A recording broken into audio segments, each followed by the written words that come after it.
दिल्ली की जो स्थिति है, हास्यास्पद स्थिति, और दिल्ली देश को रिप्रेजेंट करता है। दिल्ली देश की राजधानी है।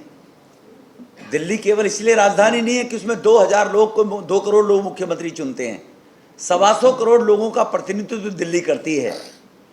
देश विदेश में भी दिल्ली का ही परसेप्शन जाता है कि भारत की क्या स्थिति है। लेकिन इस लोकतंत्र का किस प्रकार से भद्दा मजाक उड़ाया जा रहा है।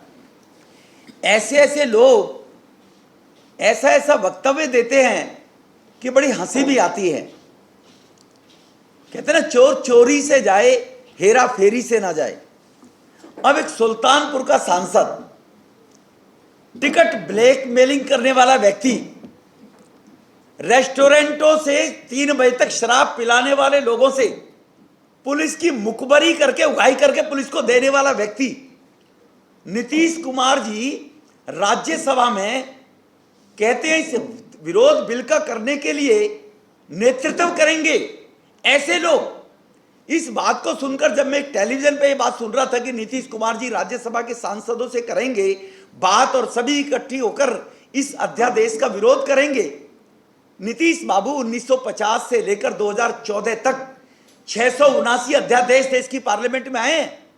679 अध्यादेश देश की स्थिति परिस्थिति और अचानक कानून बदलने की मानसिकता को लेकर। डॉक्टर साहब ने जैसे कहा भी, उदाहरण दिया।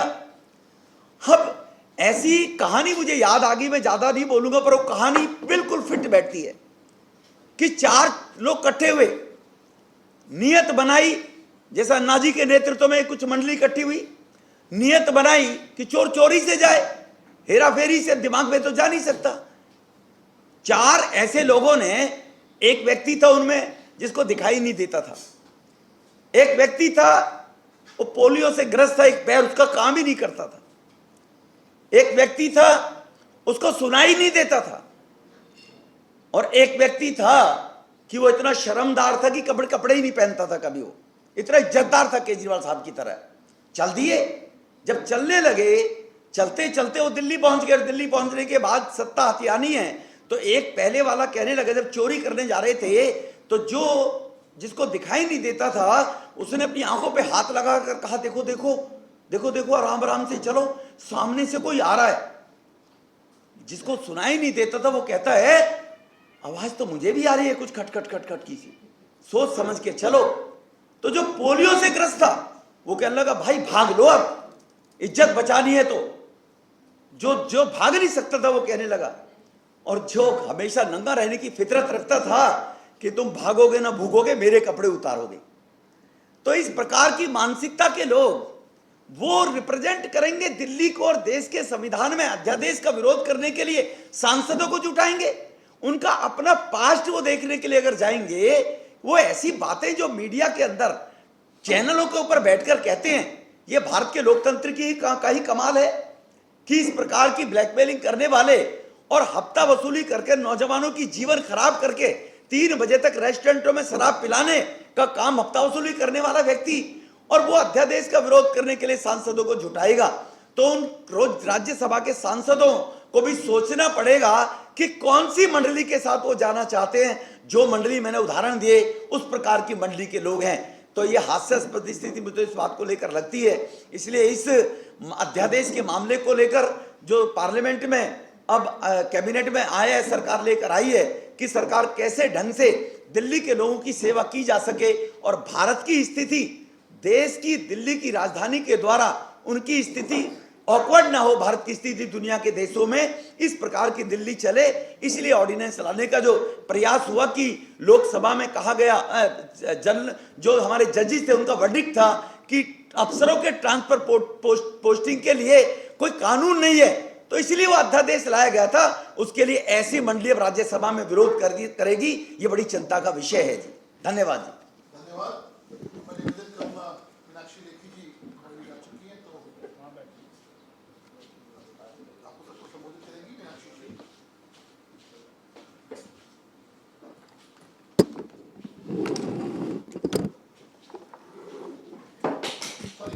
बहुत बहुत धन्यवाद। देखिए, आपको 2-3 विषय समझने हैं। पहला विषय तो ये समझना है कि कि दिल्ली की कानूनी और प्रशासनिक स्थिति क्या है। दिल्ली की कानूनी और प्रशासनिक स्थिति ये है कि ये यूनियन टेरिटरी है जिस पे कई पुराने जजमेंट्स आ चुके हैं विद लेजिस्लेचर, यानी यहाँ पर एक इलेक्टेड जो है बॉडी भी है। लेकिन जो दिल्ली का नेचर है of being a union territory वो नहीं बदला हुआ और एक शहर प्रदेश नहीं बन जाता, ये भी समझने वाली स्थिति है। इसके अंदर जो इसके मूल में आज के लिए प्रश्न है, कोर्ट ने ऐसा कहा कि एग्जिस्टिंग नियम कानून जो है उसके तहत एंट्री 41 लिस्ट 2 जिसको कंकरेंट लिस्ट हम कहते हैं शेड्यूल 7 की, उसके तहत सर्विसेज को लेकर कोई स्पेसिफिक नियम कानून नहीं है। इसलिए उनकी राय है कि सर्विसेज का जो अधिकार है एब्सेंस ऑफ लॉ में, लॉ की वजह से वो हम राज्य को तैनाती देते हैं कि राज्य में मंत्री वगैरह के तहत जो लोग काम करें वो उनकी सुनवाई करें, नहीं तो काम करना मुश्किल होगा। हमारा ये मानना है कि एग्जिस्टिंग जो नियम है उसके अनुसार सर्विसेज का अधिकार, क्योंकि लॉ एंड ऑर्डर एडमिनिस्ट्रेशन में यूनियन का बहुत बड़ा रोल है और संसद का सबसे बड़ा रोल है, तो उसके तहत ये अधिकार केंद्र के पास है। और इसीलिए इससे पूर्व में एक और पहले जजमेंट आ चुका है, कई जजमेंट्स आ चुके हैं। हमारी मान्यता है कि ये पर्टिकुलर जजमेंट उनके कॉन्ट्राडिक्शन में है, मगर जैसे भी अगर हम इस जजमेंट को भी मान लें तो इस जजमेंट के तहत ही कोर्ट ने खुद लिखा है कि केंद्र सरकार चाहे तो कानून ला सकती है। तो कानून लाने की उसी प्रक्रिया में जब संसद अपना अभी छुट्टी पर है तो ऑर्डिनेंस को लाया गया है, और ऑर्डिनेंस इसलिए वैलिड है कि राष्ट्रपति के अधिकार को जहां पे पूर्ण राज्य भी है वहां पर भी चैलेंज नहीं किया जा सकता, तो यूनियन टेरिटरी के अंदर राष्ट्रपति के अधिकार को कैसे चैलेंज किया जा सकता है। सबसे बड़ी समझने का विषय जो है कि ये कंट्रोवर्सी बनी कैसे, तो ये कंट्रोवर्सी बनने के मूल में जो कारण है वो भ्रष्टाचार है। भ्रष्टाचार का कंट्रोल दिल्ली का मुख्यमंत्री अपने हाथ में चाहता है। यही कारण है कि जैसे ही ये नियम बदला, अगर कुछ नहीं किया था तो जो अधिकारी जांच में लगे हुए थे, कागज जुटाने में लगे हुए थे, विजिलेंस के इंचार्ज थे, चीफ सेक्रेटरी दिल्ली के एडमिनिस्ट्रेशन मैनेज कर रहे थे, आते ही आपने तत्काल निर्णय से उनको हटाने का प्रयास क्यों किया? यानी आप अपने पद का, कुर्सी का और नियम की एब्सेंस का फायदा उठाते हुए दिल्ली की जनता को और दिल्ली को ही नहीं बल्कि देश को नुकसान पहुंचाने का काम कर रहे हैं। तो कोई भी कानून, कोई भी व्यवस्था, भले ही लोकतंत्र हो, अब पंगु नहीं हो सकती, और वो पंगु नहीं होने के कारण उसको अगर आपने पंगु बनाने का काम किया तो उसको सुधारने के तरीके केंद्र के पास और देश के राष्ट्रपति के पास हमेशा ही रहते हैं।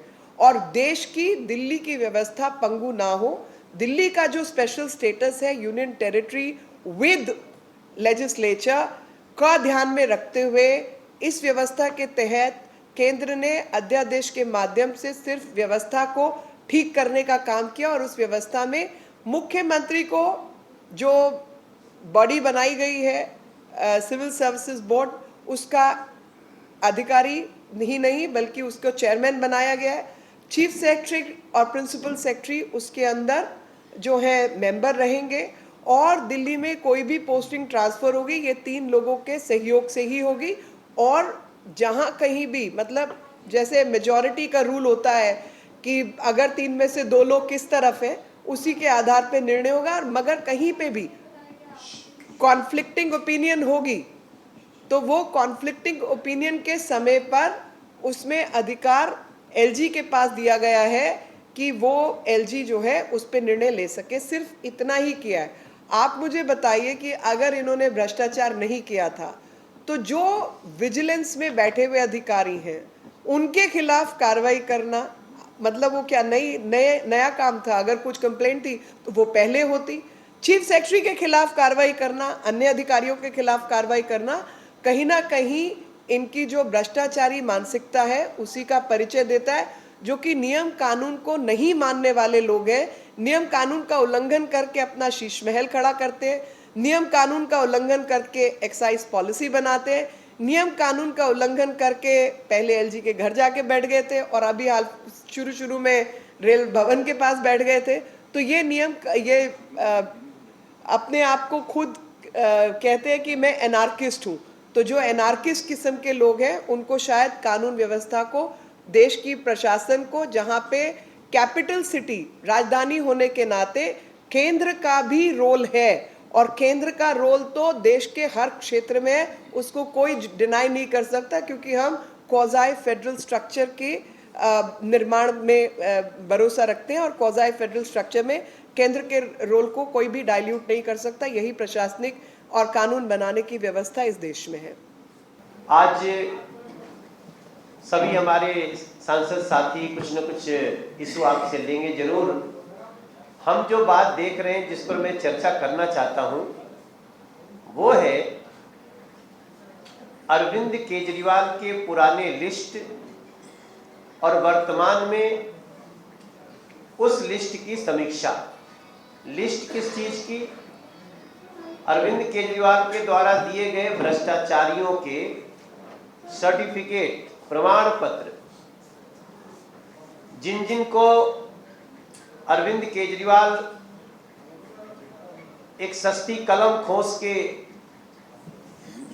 टोटी जैसी चप्पल पहन के, ढीला ढाला शर्ट पहन के, मफलर बांध के, सिनेमा में जिस तरह से ड्रेस डिजाइनर होते हैं, जो अलग अलग कैरेक्टर के लिए अलग अलग ड्रेस बनाते हैं, उनको ड्रेस डिजाइनर कहते हैं।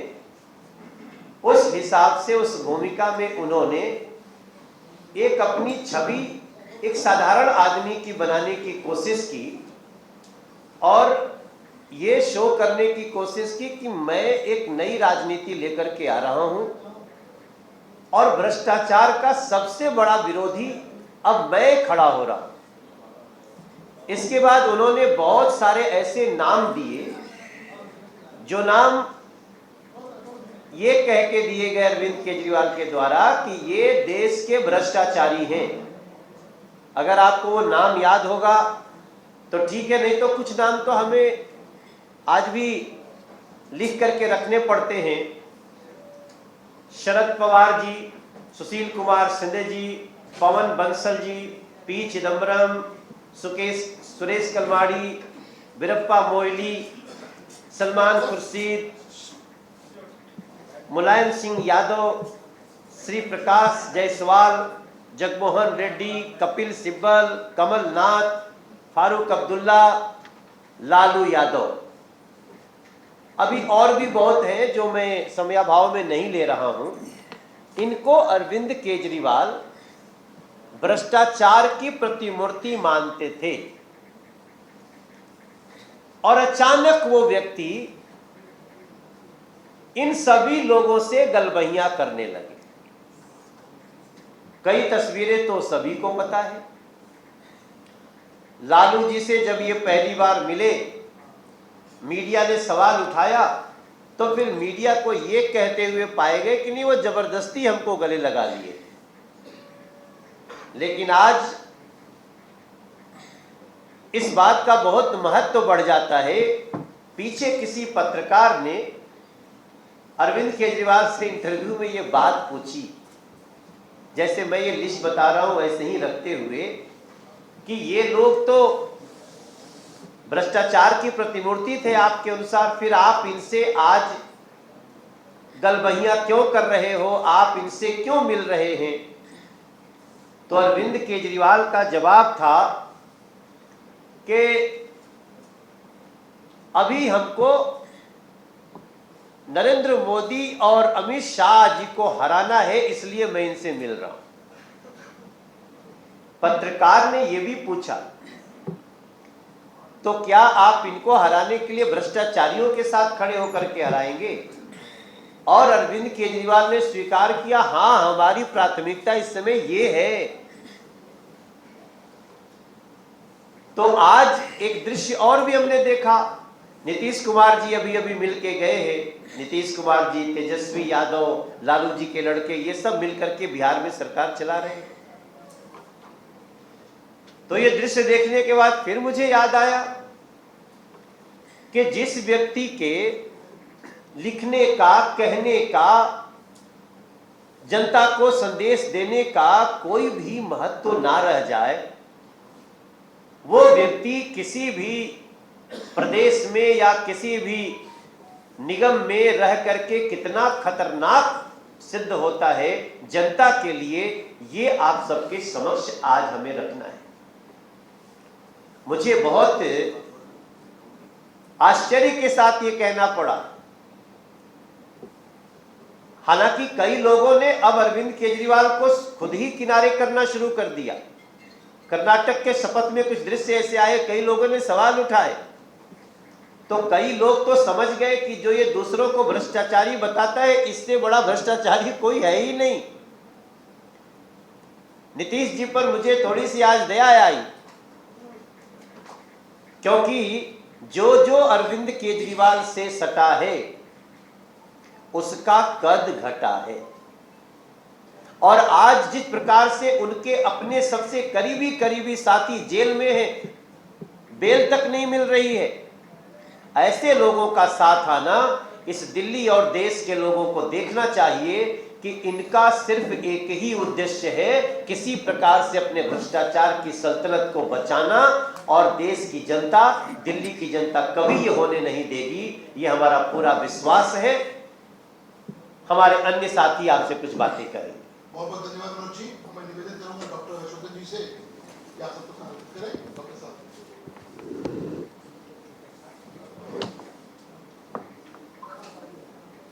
साथियों,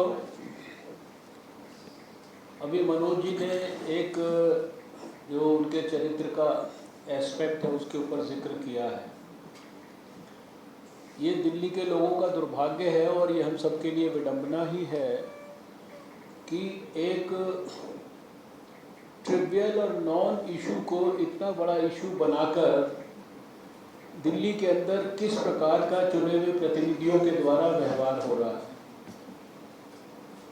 विषय भी कोर्ट में दोबारा से चला गया, इसलिए उसके लीगल एस्पेक्ट्स पे अभी मैं बात आपसे नहीं कर रहा हूँ, लेकिन लगभग 20 वर्ष दिल्ली की असेंबली में रहने के कारण मैंने दिल्ली में लगातार 4 तो मुख्यमंत्रियों को देखा, मदन लाल खुराना जी, साहेब सिंह जी, सुषमा स्वराज जी और शीला दीक्षित जी, और स्टार्टिंग फ्रॉम 93 में मिस्टर पीके दवे, तेजेंद्र खन्ना जी, विजय कपूर जी, बीएल जोशी जी और नजीब जंग जी, ये सारे मुख्यमंत्री और जो लेफ्टिनेंट गवर्नर हैं ये प्री अरविंद केजरीवाल एरा के हैं।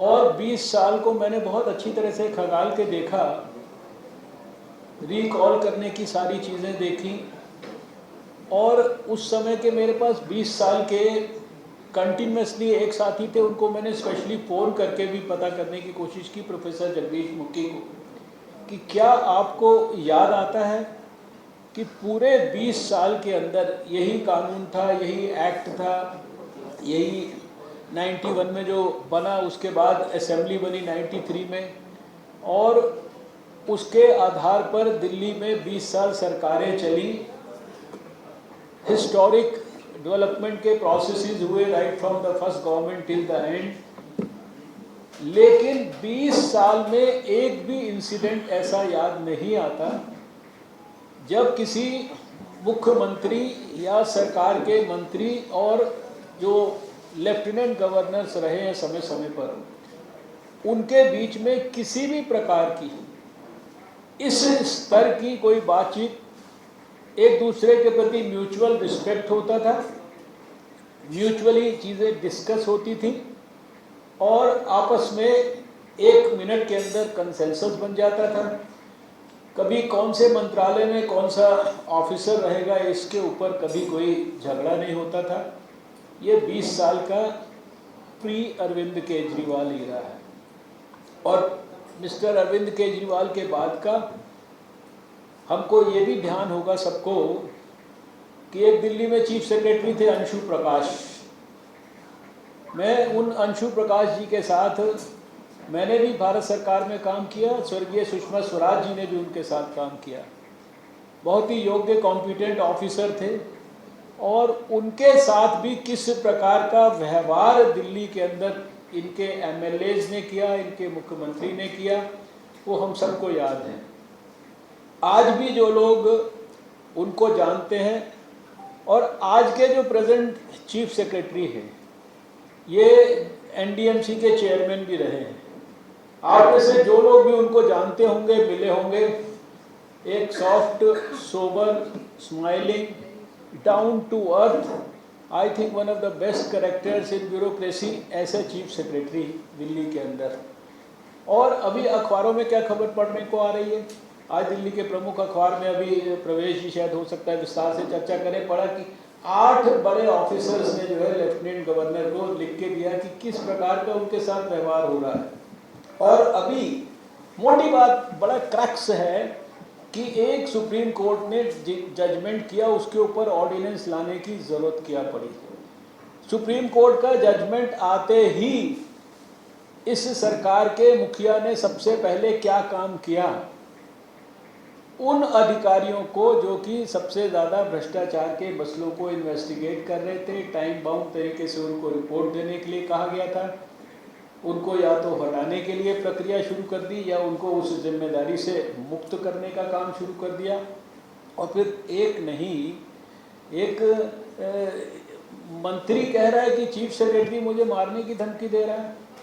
यानी इस स्तर की कंप्लेंट्स, और जिस स्तर की सरकार में रहकर एक आईआईटी में तथा कथित पढ़ा हुआ मुख्यमंत्री किस प्रकार की भाषा का इस्तेमाल करता है, सबके लिए इस्तेमाल करता है। वो देश के अभी बहुत सारे नेताओं का नाम लिया, उनको सबको क्या बोलते थे और अभी उनके साथ क्या संबंध दिखा रहे हैं, वो किसी को नहीं छोड़ते। जो हाईएस्ट लेवल पर हमारे देश के अंदर जो पद पर बैठे हुए हैं, उनके लिए भी तूतू वाली भाषा, और उसको क्या मैं समझता हूँ कि उच्चतम कोटि की निकृष्टतम भाषा और व्यवहार, इसका प्रदर्शन और शायद 1947 से लेकर और 2023 तक पब्लिक लाइफ में किसी एक लीडर ने सबसे ज़्यादा घटिया प्रदर्शन अगर किया होगा व्यवहार का,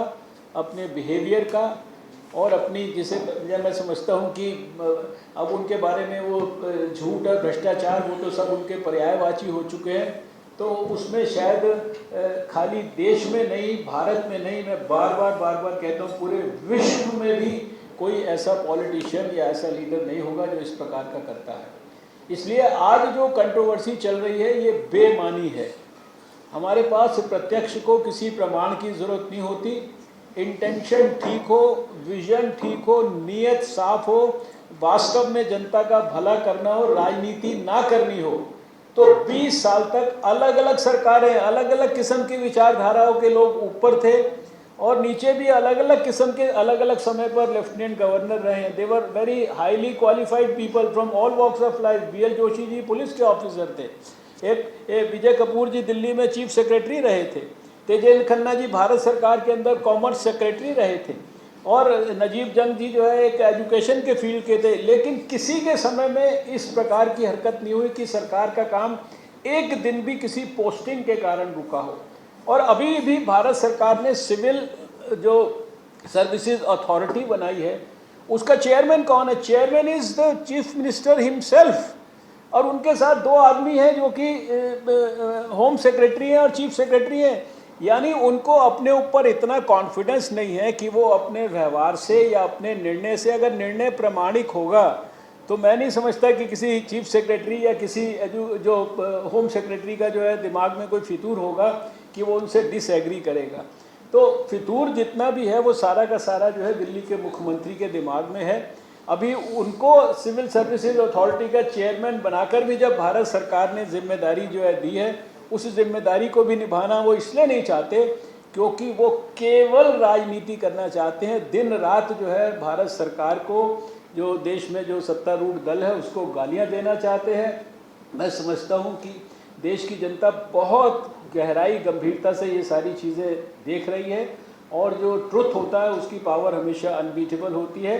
इसलिए ट्रुथ की विजय होगी और बहुत जल्दी मैं दिल्ली के लोगों को अपनी पार्टी की ओर से भी विश्वास दिलाता हूं कि इस प्रकार की व्यवस्था से बहुत जल्दी आपको आज़ादी मिलेगी जिस तरह की इनकी करतूतें चल रही हैं। मैं इतना ही कहकर अपनी बात समाप्त करता हूं। बहुत बहुत धन्यवाद डॉक्टर साहब, अब मैं निवेदन करूंगा